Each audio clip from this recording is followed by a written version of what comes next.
Quero compartilhar algumas reflexões com você sobre um assunto muito vital em nossas vidas e, claro, não poderia ser melhor do que em uma noite de reunião de oração. Apenas algumas reflexões do primeiro livro de Samuel e do primeiro capítulo.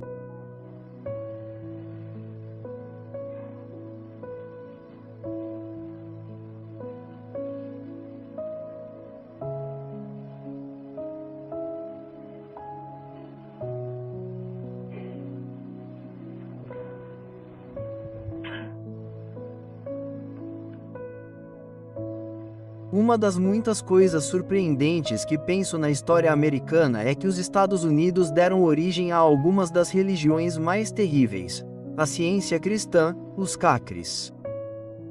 Não os cacres. A ciência cristã, os adventistas do sétimo dia, os mormons e muitas outras. Mas a balança é mais do que equilibrada pelo fato de que os Estados Unidos tiveram alguns dos maiores guerreiros de oração da história. Eu estava conversando com um homem outro dia que tinha ido a Washington, na Geórgia. Não tão famoso quanto o outro Washington, exceto na eternidade, eu acho, porque foi lá que o Dr. Bounds viveu. Ele tem um filho lá de 95 anos. Ele tem outro filho lá de 91 anos que acabou de ser salvo e ele tem uma filha lá de 84 anos. O Dr. Bounds deu à luz o clássico chamado Poder através da Oração. Um dos maiores livros já escritos sobre o assunto, creio eu, mas o Dr. Bounds não foi apenas um dos grandes defensores deste país. Havia outro homem chamado Pac. Gosto de simplificar e dizer que ele estava rezando, Pac de Portland. Era um homem que, quando o prepararam para o caixão, descobriram que tinha alguns cascos nos joelhos. A tradição diz que Tiago, o apóstolo, tinha calos nos joelhos devido à oração. Pac tinha a mesma coisa. Na verdade, antes que o luxo chegasse e ficássemos tão moles, ele dormia em um quarto que não tinha coberta no chão. O chão era duro como este. E ao lado da cama, encontraram 2 sulcos, 2 lugares que estavam gastos, de 15 a 18 centímetros de comprimento e profundidade. E eles se perguntaram por que estavam ao lado da cama. E então alguém disse que este era o lugar onde ele sempre orava. E, na verdade, ele havia cavado 2 sulcos no chão do quarto em sua intercessão. Orar escondido era outro dos grandes gigantes da oração neste país. Mas um homem morreu há poucos meses. Eu o conheci uma vez. Minha mãe me disse, suponho que ela sabia que eu estava destinado à grandeza, mas ela disse: quando estiver na presença da realeza, nunca vire as costas para o rei ou pessoas ilustres. Ande sempre para trás. E eu fiz isso porque estive com um dos grandes homens, não um dos maiores homens da história americana, mas acho que um dos maiores homens de qualquer história desde os dias do apóstolo, os apóstolos. Ele morreu este ano, no dia 9 de fevereiro. Eu o vi 5 ou 6 anos atrás. Ele era um pequeno escocês. Ele morava a alguns quilômetros ao norte de Chicago, na beira do lago. E eu o vi por cerca de 10 minutos. Ele começou a me agradecer pelos livros que eu havia escrito, principalmente sobre oração. E eu o silenciei e disse: não, a honra é outra. É uma honra vê-lo. Bem, eles o tiraram de sua casinha no dia 9 de fevereiro deste ano. E você acredita? Foi a primeira vez que ele saiu de casa em 12 anos e meio. Nunca saiu da porta de sua própria casa em 12 anos. Nunca foi para a cama uma noite em 30 anos. Isso não é na época de fim ou na época em que eles estavam quebrando a fronteira aqui. Isso é na nossa época, na sua época, na minha época, apenas alguns meses atrás. Claro, eles não colocaram a foto dele na capa da revista Time. Se colocassem, eu teria me oposto de qualquer maneira. Mas esse homenzinho aprendeu a arte da intercessão. Ele orava todas as noites das 10 da noite até 5 ou 6 da manhã, sempre que o fardo era aliviado. Agora, alguém vai me perguntar se ele dormiu. Bem, o que você acha que ele estava? Claro que ele dormia. Mas ele aprendeu a fazer o que o escritor diz naquele hino: o trabalho para a noite está chegando. Dê a cada minuto voador algo para guardar. Ele aproveitou o dia. Caso você não saiba, ele tem 24 horas. Elas são divididas em 3 oitos. Normalmente você trabalha 8, dorme 8. O que você faz com as outras 8? Na mesma base, você vive 60 anos. Você trabalha 20, dorme 20. E o que você faz com os outros 20? Eu tenho uma placa no meu escritório e olho para ela muitas vezes ao dia. É apenas uma pequena palavra nela: eternidade. Costumávamos tê-la na velha capela, eu acho, que ficava em algum lugar perto daqui. Eu estava perguntando ao irmão onde ela ficava. Você deveria tê-la guardado. É muito sagrada. Eu amo aquela pequena capela. E tínhamos uma placa, se bem me lembro, naquela capela e viver com os valores da eternidade em vista. O poeta disse que mais as coisas são cruas para comprar a oração do que este mundo sonha. Montgomery, o bisavô do famoso senhor da guerra Montgomery, na Inglaterra. O bisavô de Montgomery era bispo na Igreja da Inglaterra. E ele escreveu um hino sobre oração. E uma das frases desse hino é esta: todas as coisas terrenas com a terra desaparecerão.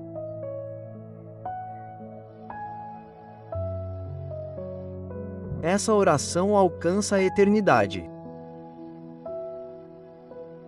Portanto, ore. Ore sempre.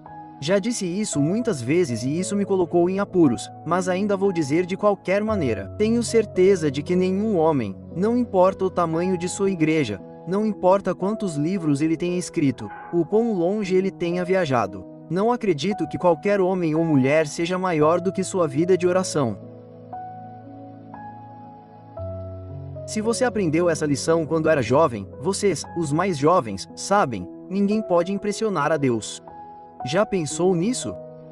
Você pode impressionar outras pessoas. Você não pode impressionar a Deus. Você impressiona até a si mesmo. Você é alguém. Mesmo que você é apenas um grande e gordo zero, você ainda pode fazer isso. Mas não podemos impressionar a Deus.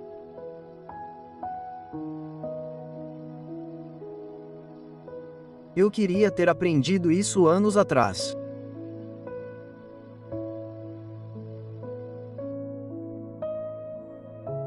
Aprendi uma lição por meio de um julgamento sério muitos anos atrás. Se eu fosse eleito o maior cristão do mundo, Deus não apagaria meu nome e o colocaria no topo da lista e diria que eu tenho sustentado o universo. Eu nem percebi que ele era tão grande. Mas ele foi eleito o maior cristão vivo e é melhor eu colocar seu nome no topo da lista e depois, se eu me tornasse impopular, ele teria que mudá-lo. Não. Você não pode ter a única pessoa que pode mudar a opinião de Deus sobre mim, sou eu mesmo. Se você me caluniar até o céu, eu não perderia o sono por isso. Se você me ridicularizasse, se me criticasse, e daí? Tudo o que temos que fazer é viver com os valores da eternidade em vista. Tudo o que temos que fazer é saber o que Deus, o Espírito Santo, diz por seu Espírito em nossos corações. Caso contrário, como cristãos, eu não sei como vivemos. Tudo bem, oração. As pessoas hoje em dia estão oferecendo tantas provas da vida espiritual. Bem, tenho certeza de que uma prova da vida espiritual é uma vida de oração revolucionária. A Epístola de Judas é realmente um epítome de toda a Bíblia, e acho que o versículo 20 diz o quê? Orando no Espírito Santo. Agora, tenho 1000 memórias sagradas sobre Betânia. Eu poderia mantê-lo aqui e economizaria a conta da comida por cerca de 3 dias se eu lhe contasse tudo o que sei sobre ela. Não contaria tudo, mas se eu lhe contasse muitas coisas. E algumas das memórias mais marcantes foram as reuniões de oração que tivemos atrás do outro santuário. Cara, lembro-me de uma noite em que Toby Dugan, acho que ele mudou de nome, é mais digno, mas vou descobrir de qualquer maneira. Mas Dr. Dugan.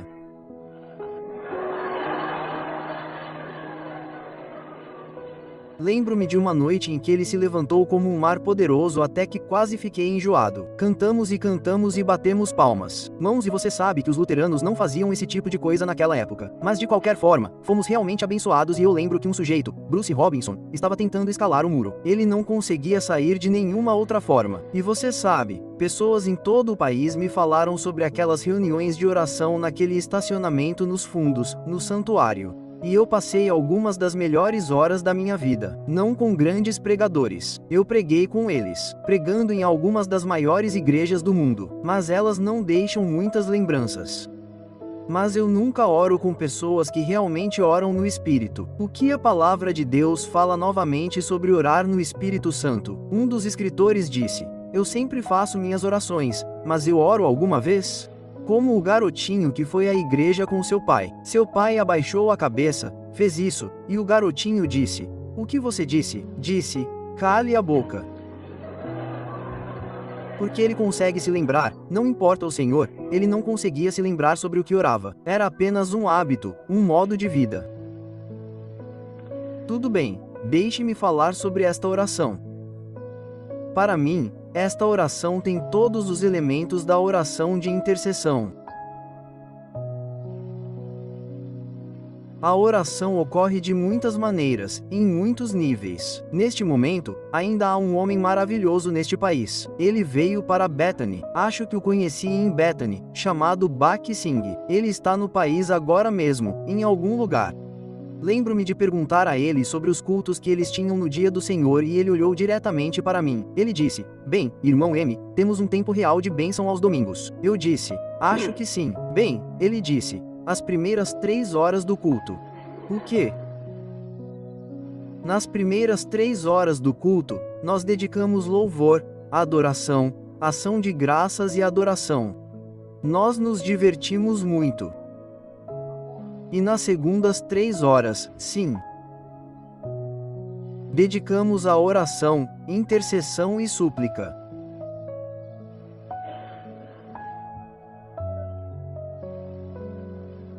Nas terceiras 3 horas, a essa altura, precisaríamos que os diáconos viessem com pipoca e refrigerantes. Não conseguiríamos passar 6 horas seguidas sem um refresco, não é mesmo? E então ele disse: nas últimas 3 horas, alguém tem um salmo, uma oração, um cântico espiritual e assim por diante. Mas eu lembro de conversar com ele sobre oração. Agora eu acho que ele é um dos grandes homens, eu acho. Irmão, ele também. Ele é um dos grandes homens da nossa geração, e ele sabe muito. E se ele vier, espero que você peça para ele falar sobre esse grande assunto da oração. Hannah, por que você orou? Deixe-me ler. Não sei quanto tempo tenho. Nunca tenho o suficiente de qualquer maneira. Então, vamos dar uma olhada nisso aqui. E vamos para o segundo versículo. Um homem tinha 2 esposas. Você pensaria que ele estaria orando, mas não estava. Mas, o H, diz no primeiro livro de Samuel, no primeiro capítulo, no segundo versículo, que ele tinha 2 esposas. O nome de uma era Hannah. O nome da outra era Peniná. E Peniná tinha filhos, mas Hannah não tinha filhos. E esse homem subia de sua cidade anualmente para adorar.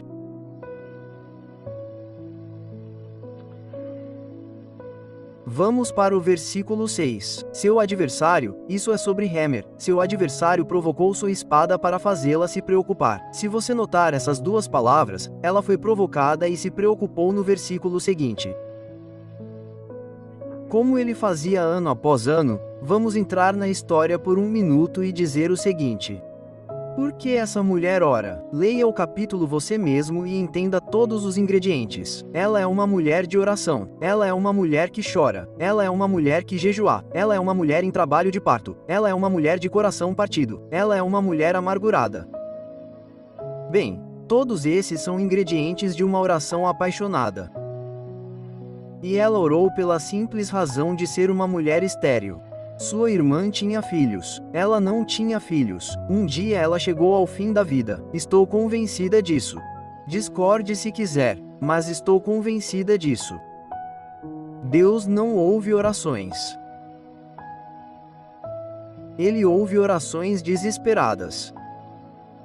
Existem milhões de orações feitas que nunca chegam ao trono e nunca são respondidas. Mas nunca, nunca, nunca uma oração dessa natureza é negada. Ana orou. Aposto que ela se cansou de todas as bugigangas.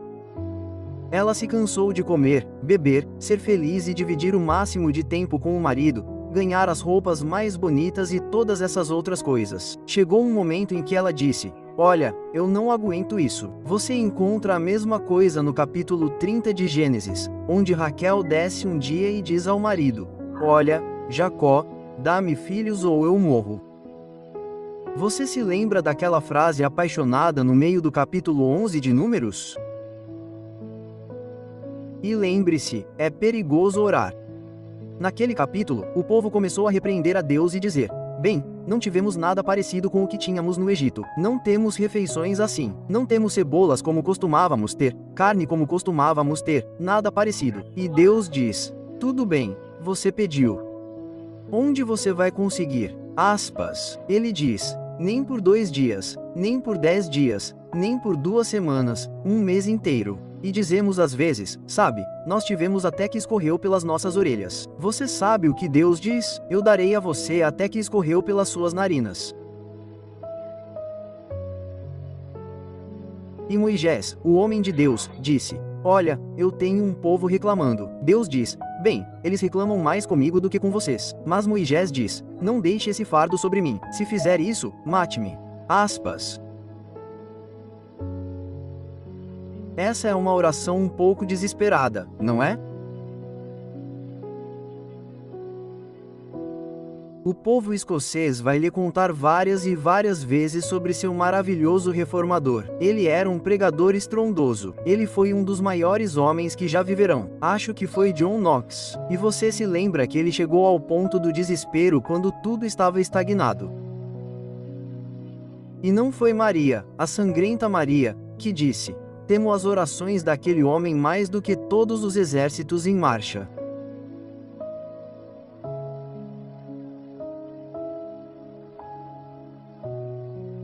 Eu já disse que às vezes tenho a ambição de ter meu nome em letras grandes. Gostaria que tivessem cerca de 3 metros de altura. Qual é a altura disso? Não sei. Tão alto quanto aquele muro, mais alto do que aquele muro com grandes luzes neon, sabe, como o pessoal da Broadway gosta dos nomes. Gostaria do meu nome em letras dessa altura. Se você pudesse colocá-los em 7,5 metros, gostaria de ver Leonard Rainil em letras grandes e brilhantes. Bem, vou te dizer. Vou soletrar para você. O inferno.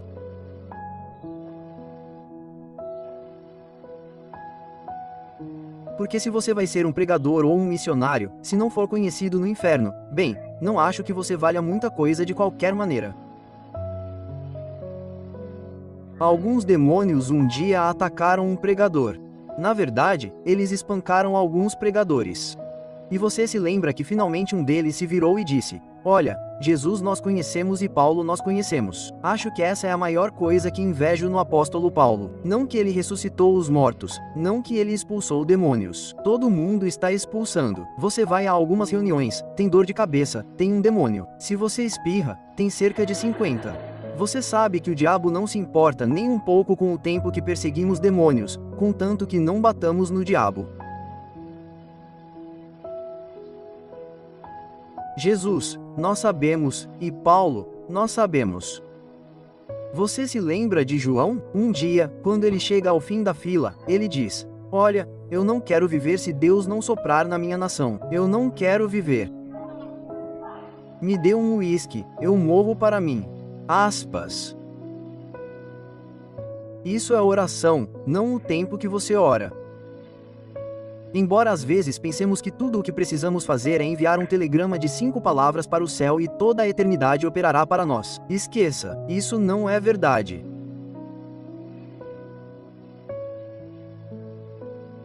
O grande tema do reavivamento que tem pesado no meu coração por muitos anos. Não consigo encontrar nenhum reavivamento que não tenha nascido de pessoas que oram.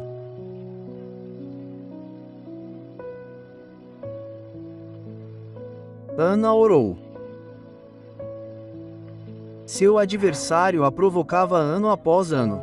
Ana chorou. Ela não apenas chorou, ela chorou até ser procurada. Você sabe por que ela orou tão profundamente, com tanto sucesso? Porque ela nunca disse uma palavra. A oração esgotará seu vocabulário. A oração, Montgomery disse, é a forma mais simples de discurso que os lábios infantis podem tentar, e a oração é o mais sublime esforço que alcança a majestade nas alturas, e as fases finais da oração não têm linguagem. Claro que é verdade, como citei para vocês, que Moisés ousadamente disse: bem, se você vai me deixar assim, então me mate, tire-me do caminho. E Deus disse: olha, darei a outros 70 homens o mesmo batismo de preocupação que você tem para levar esta nação. Sempre me surpreende que os discípulos nunca tenham dito a Jesus: Senhor, ensina-nos a pregar. Eles ouviram o maior sermão já pregado pelo maior homem que já viveu, o Sermão da Montanha, e, no entanto, nenhum deles jamais disse: Senhor, ensina-me a pregar. Eles nunca disseram: Senhor, ensina-nos a fazer milagres. Eles disseram: Senhor, ensina-nos a orar. Doutor Torso, acho que eu peguei mais do que qualquer um, mas de qualquer forma, lembro-me de ir ao seu consultório um dia e ele disse: tranque a porta e levante a cabeça. E antes que eu pudesse sentar-me em um banco, ele disse: Len, quero lhe dizer uma coisa.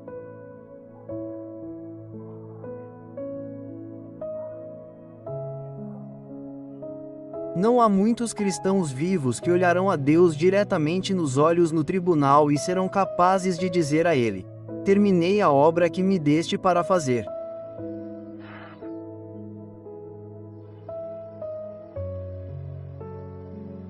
Oh, terei meus momentos embaraçosos lá. Você pode não ter. Mas sabe, acho que 3 dos homens mais embaraçosos e envergonhados de toda a história serão aqueles que foram ao jardim do Getsemane e adormeceram. Acho isso mais difícil do que qualquer história sobre isso. Se a Bíblia dissesse que Jonas engoliu a baleia, eu acreditaria. De qualquer forma, há muitas histórias estranhas, mas, para mim, a coisa mais surpreendente de todas é que eles tiveram permissão para ir com Jesus para o redemoinho mais terrível em que qualquer homem na história já entrou. Você entenderia se eu dissesse que Jesus não morreu na cruz? Ele morreu no Getsemane. Se ele não tivesse morrido lá, ele não teria morrido lá. Naquele salmo profético, está escrito: todas as tuas ondas passaram sobre mim. Deixe-me dizer algumas coisas e encerrar. Eu estava descendo a rua na Inglaterra por volta de 1934. Eu pastoreava uma igreja na época. Isso foi há alguns anos atrás. Eu tinha 20 e poucos anos. Deus nos deu uma fase de reavivamento. As pessoas faziam fila do lado de fora do santuário em uma noite de domingo como se fosse um cinema. Não porque eu soubesse pregar, mas porque tínhamos alguns guerreiros de oração fantásticos. Alguns deles tinham 80 anos de idade. Lembro-me de um dia descendo a rua e, enquanto eu passava por um bairro pobre, uma senhora abriu a porta. Ela disse: oi. Eu disse: oi. Ela disse: você pode entrar e tomar um chá? Eu disse: não, obrigado. Tenho que ir para casa. Eu era solteiro e morava longe, então tive que andar. Ah, ela disse: você não pode entrar porque sou pobre. Eu disse: eu entro. Entrei na casa. A mulher era notoriamente imunda. Ela estava sentada em uma mesa velha e conseguia alcançar a pia, e, acredite, os pratos eram desta altura. Ela não os lavava há semanas, e disse: você aceita chá? Sim. Ela alcançou a pia sem nem perceber e tirou uma xícara que tinha todas as marcas de drenagem do lado de fora, onde ela estava bebendo, e por dentro estava mais imunda do que por fora. E ela pegou um bule e serviu um chá que eu não gosto. Era quase preto como suas botas e estava frio. E as pessoas civilizadas, como você sabe, não bebem chá frio. Então tomamos chá quente. Não, tomamos chá preto frio. Você aceita creme? Eu disse, sim, não tenho. Disse, tudo bem. Você aceita açúcar? Aspas. Eu disse, sim, obrigado. Sabe, ela me entregou e suas unhas estavam de manhã. Cara, elas eram uma visão. E ela me entregou aquela xícara com as marcas de sujeira do lado de fora e o chá preto frio dentro, e enquanto ela a segurava, eu simplesmente tive que colocar uma mão aqui porque tive alguns sentimentos estranhos. E sabe, ela me entregou aquela xícara assim.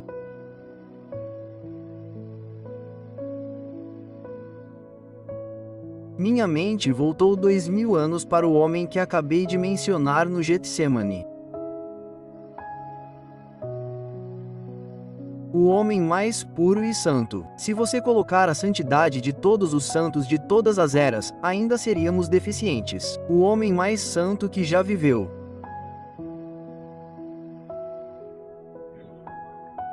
E Deus lhe entregou uma xícara e ele estava cheio de imundície. Estava cheio de toda impureza. E ele diz quase tremendo, se houver uma saída, se for possível, deixe esta xícara passar. Mas se não, não estou sendo presunçoso ou engraçado. Eu bebi aquele chá. Eu o odiei, mas eu bebi. Eu bebi como uma espécie de penitência. Eu bebi isso como uma espécie de raiva do meu próprio orgulho.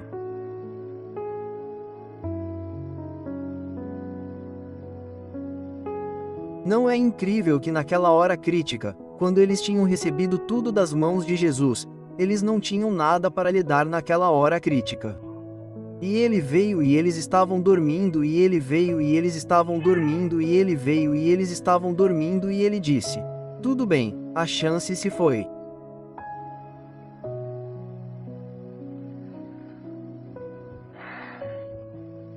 Se há alguma oração que precisa ser feita na Igreja de Deus hoje, no que me diz respeito, é: Senhor, ensina-nos a orar. Não nos ensina a querer orar. Ensina-nos a orar. Ensina-nos o que é. Não nos ensina o vocabulário, a disposição. A oração não é uma atitude, não é uma latitude, uma atitude.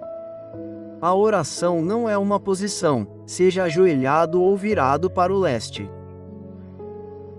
A oração não é uma posição. É uma disposição. É por isso que o apóstolo Paulo diz que é possível chegar àquele lugar onde você ora sem cessar, onde a cada momento da sua vida você está em uma atitude de relacionamento com Ele.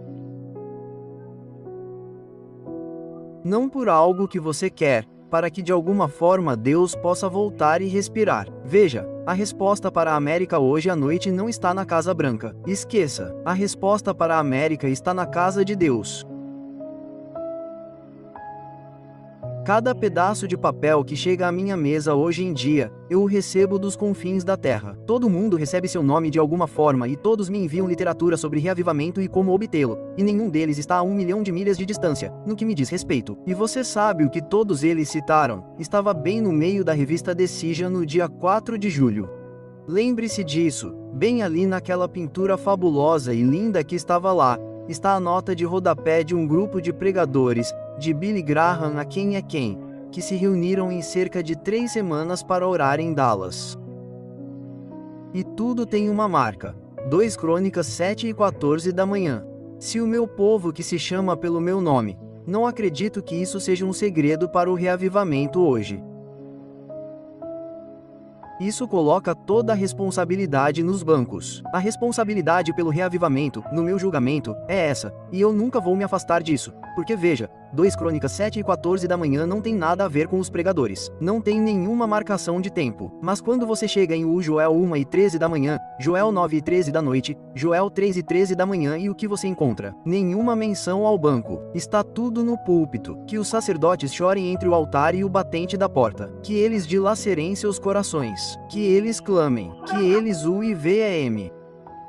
Mas onde, em nome de Deus, você aprende a uivar em oração? Onde chegamos a chorar como esta mulher está chorando ou a chorar como o apóstolo Paulo? Ele diz em Romanos, capítulo 9, versículo 2. Eu poderia desejar uma maldição para mim mesmo. Você sabe, literalmente ele diz que eu poderia ser condenado se necessário pelos meus irmãos.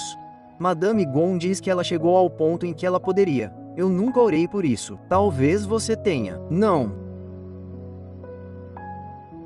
Não, o segredo não está no banco agora, irmão. A etiqueta é o que? Nos últimos dias. Bem, estamos vivendo lá, não estamos? Sabe, eu era tão simplório que pensei que há um ano Deus estava escrevendo o último capítulo da história como a conhecemos. E não penso mais assim. Não acredito que ele esteja escrevendo o último capítulo. Acredito que ele esteja escrevendo a última página. É melhor a igreja acordar. Digo que tenho algumas lembranças maravilhosas de oração nesta comunhão. E não sei em que nível você está orando agora. Isso não é da minha conta. Não estou fazendo perguntas.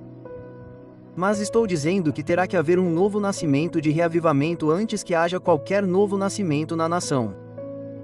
E há uma pequena palavra a que me apego. Está no último livro do Velho Testamento, o livro de Malaquias. E diz: o Senhor é quem vocês buscam. Bem, vamos esperar um minuto. Estamos buscando o Senhor? Agora, quando digo isso, não estou pensando em Bethany Fell. Estou pensando na Igreja de Deus em geral. Estamos buscando? A igreja está buscando o Senhor esta noite? Ou ela está buscando sucesso? Ela está buscando milagres? Ela está buscando prosperidade? O que estamos buscando? A Escritura diz: o Senhor a quem buscais virá de repente ao seu templo. Você se lembra que diz que aqueles pastores foram cuidar de suas ovelhas? Cara, assim que cheguei em Bethany, lembrei-me de quando cheguei pela primeira vez. Irmão Marad, você costumava ficar acordado à noite e perseguir ovelhas no lote dos fundos. Havia 400 ovelhas por lá. Bethany estava coletando lã naquela época, mas 400 ovelhas e cara, que problema. Mas sabe de uma coisa? Aqueles pastores foram cuidar das ovelhas da mesma forma que faziam em outras noites. E então a palavra de Deus diz: de repente, ouviu-se um som do exército celestial. E aqueles pobres, cansados, exaustos e desiludidos discípulos estavam no cenáculo. Estiveram lá por 8 dias e nada aconteceu. 9 dias e nada aconteceu. 10 dias e a mesma palavra voltou a aparecer. E de repente, ouviu-se um som como o de um vento impetuoso e veemente. Aspas.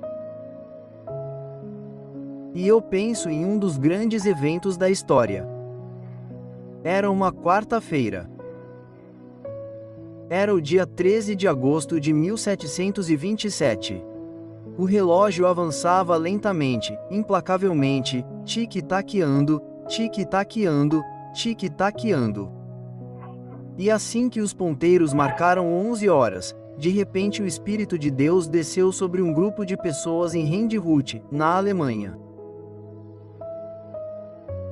Você sabia que, em certo sentido, esse é um milagre mais maravilhoso do que o Pentecostes? Você sabe quanto tempo durou aquela reunião de oração? Ela começou precisamente às 11 horas da manhã daquela quarta-feira, 13 de agosto de 1727. E sabe de uma coisa? Durou 100 anos sem parar.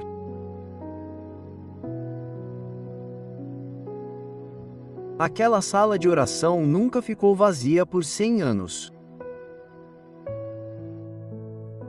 Meninos e meninas de 7 e 8 anos de idade cresciam e viajavam para o reavivamento naquelas áreas. O irmão HEG e sua esposa estavam com tanta frequência no Caribe e mais ao sul em St. Thomas, no Caribe, naquelas ilhas. Você sabe como eles se tornaram missionários? Aqueles meninos contratados que vieram da Alemanha ficavam no leilão depois que aqueles meninos de cor eram leiloados. Você via um menino grande com cabelo encaracolado e corpo bronzeado e ele corria para o leilão e o leiloeiro dizia: "O que você quer? Eu quero ser um escravo." Aspas. Você sabe o que isso significa? Sim, senhor. Eu sei, senhor. E alguém vinha e dava um tapinha na barriga dele, olhava para os dedos dos pés, abria a boca dele, puxava as orelhas dele e o testava como você testa um boi. Ele é são, esguio e manco. O que você oferece? Eles começavam a correr atrás de moedas de ouro. 300 milhões 400 mil e 500. Mais alguma coisa? Não. 500. Agora ele mesmo lhe deu o dinheiro.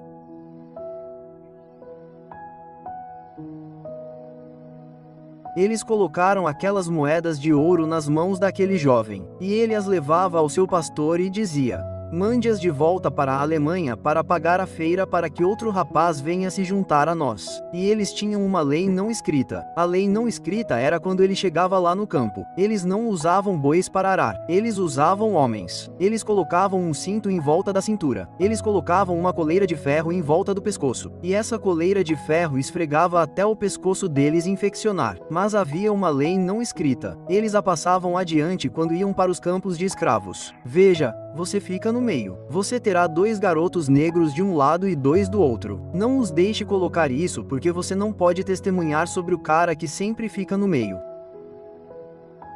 E eles tinham um distintivo na igreja primitiva. Naquela igreja, você sabe o que era? Era um boi.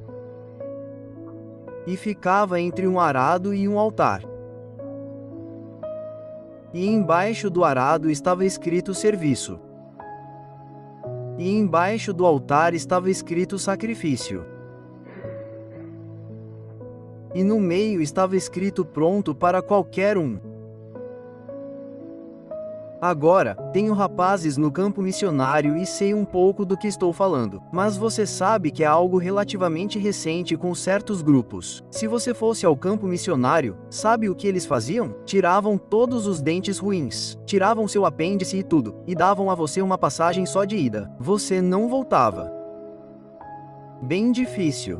Não estou dizendo o caminho certo. Estou dizendo que era isso que eles faziam.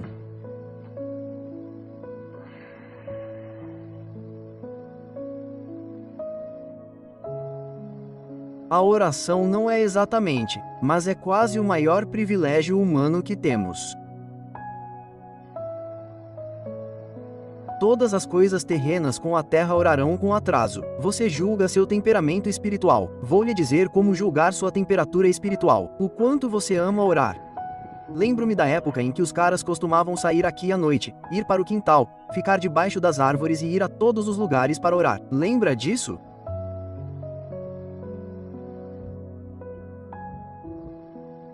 E eles acordavam cedo de manhã, acordavam tarde da noite, orando pacientemente em Portland, orando escondidos, orando com limites.